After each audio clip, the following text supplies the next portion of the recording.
Түркістан облысында сергекке 36 миллиард теңге бөлінді ме?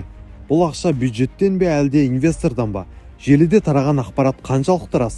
Қазір бәрін фактімен түсіндіреміз. Түркістан облысында жол апатынан болатын өлім-жітім республикалық деңгейден жоғары.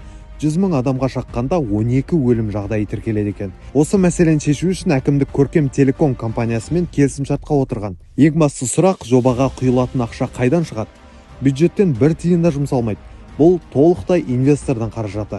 Жеке компания 750 кешен мен 8000 камераны өз есебінен орнатады екен. Егер жүргізушілер ереже бұзбаса, мемлекет инвесторға ештеңе төлемейді. Жол қауіпсіздік ережелі бұзылмаған жағдайда, жаңа 750 аппараттық бағдарламалар кешен тарапынан, мысалы бір трассада 10 мың машина кетіп бара жатыр дейік. 10 мың машинада бірде-бір жол ережесі бұзылмаған жағдайда әріптеске бірде-бір тиын төленбейді.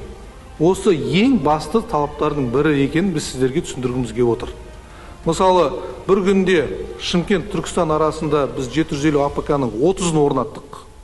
Бұл мысал ретінде сізге айтып отырмын. 30 АПК орнаттық. Сол 30 АПК-ның 750-дің 30-ның ішінде 10 мың машина өтіп, бірде-бір айыппұл жасалмаса, ол кісілерге ақшасы өтелмейді. Тағы да қайталағым келіп отыр. 36 миллиард теңгенің барлығы тек қана айыппұлдардың есебінен төленеді. Бюджет есебінен бірде-бір қаражат шығарылмайды, бірде-бір қаражат төленбейді. Жалпы айтқанда, бұл жоспардағы бар нәрсе, бұл жаңағы сергек қойылу. Жоспарда бар болғандықтан кейін оны қою міндеттелген.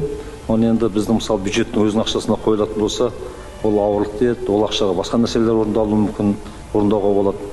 Сол экономиканы дұрыс пайдалану жөнінде жаңағы жеке меншіктер егер қойып жатса, осы нәрсеге мына біздің 2 мәрте қайтарылғаннан кейін мақұлданды.